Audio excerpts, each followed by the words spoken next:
I'm going to put 5 watering nipples into this Home Depot bucket by drilling a hole out of a drill bit that was provided to us with the nipples that we bought off of Amazon. I'm going to use a drill bit. I'm sorry, we bought off Temu. I'm going to use a drill and a drill bit that we got with those, some plumbing tape and a marker to mark out the holes that we're going to drill.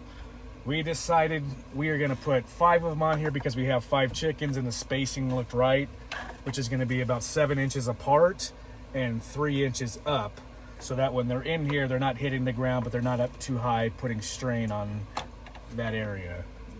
So I'm going to measure here first, make a dot, and then measure out 7-inch spots from there. That will give us 5 marks, and if you want to be precise, you could buy a better measuring tool for this that I'm sure you might have. We got the full circle there. We're going to go up and mark the 3, giving us our X marks the spot essentially.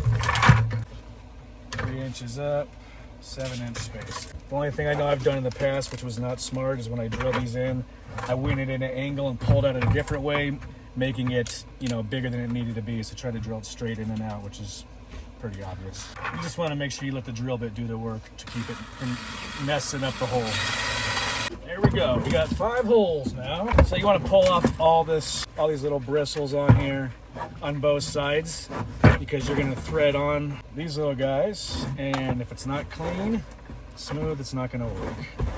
At least not going to work good. If you wanted to be really cautious and go above and beyond, you could get a wire brush and rub in and out of there on each side to give it a perfect seal. But I think with the thread tape we're going to use, it's going to work fine. And if it doesn't, then you'll hear about it, I'm sure. So we're just going to wrap this around twice, two full wraps after the start. Nothing special here, just thread tape. Find one and just start to slowly turn it till you feel like you get it to bite. Sometimes it'll be easier, sometimes it will be harder. I might have the thread tape too loose or maybe too much on here, but it wasn't grabbing very well, so let's try it now. These are turning out to be a little bit of a bitch. Now you better stop that for a minute. Old-fashioned. So I had to cut it there for a minute because I was not able to get any leverage on how to screw this in, and I knew it wasn't going to work. So what I figured out is it's much easier just to pop this off here, and there's a spring inside, so don't let that shoot or you're going to lose it and it's not going to work. But take it off, and then you can turn this a lot easier. So you just want to really get it in there and just get it to bite a little bit, and then from there you're just going to keep turning it. I'm going to try to turn that there, I guess. A non-natural view for me, but turn it, keep tightening it down until you get it snug, just at this little bit of pressure you're putting on there.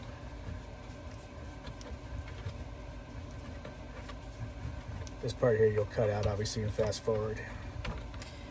Oh, okay, so speed up this and cut that. So once you're done, you'll have the threaded part in there, and these ones come with a backside nut with a little hex head on there, which makes it easy to put on.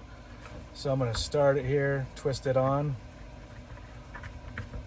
I'll show you here once I have it done.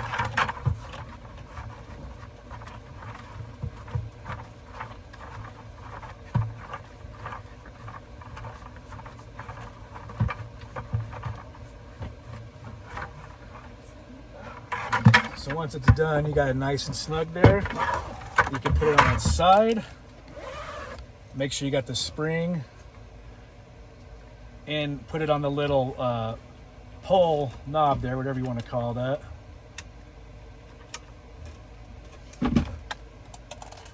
And then you shoot the spring on the window and lose it.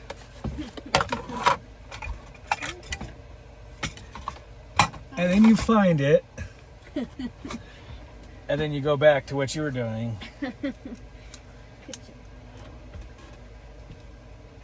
So, goes in the little hole there, not the pole. I was corrected.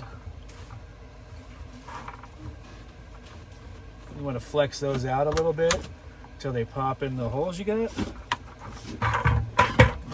And now you're back to having a watering nipple there. That's good to go. Repeat, do that, fill it up with water, If it leaks, check your thread tape. Make sure it's tight. There we go. All right, you can see it's all done. They're equally spaced out. They've all been tightened. Now, right now it's like 15 degrees, so we can't fill it with water. But if it leaks, like I said, check the thread tape. Check all your nuts. Make sure they're tight, but not too tight. And with the plastic on there, it's easy to strip them out. So go slow until the leak stops, but use your own judgment. Here's our new water bucket that James installed. You will sometimes have to clean these out. I don't know why these get so dirty still, but you just twist them, clean them out, fill them back up. But these do get yucky, but I just usually bring a hose back here and just spray them out. But yeah, and I have one cup cut through this divider here because your larger birds will pick on your smaller birds. So I have them separated. With my other greenhouse frame, I tried to use this as a garden one year and it didn't work out very well. Plants got too hot. The wind tried to take my tarps away, so this is a better idea. We just redid this all last summer. Here's my girls.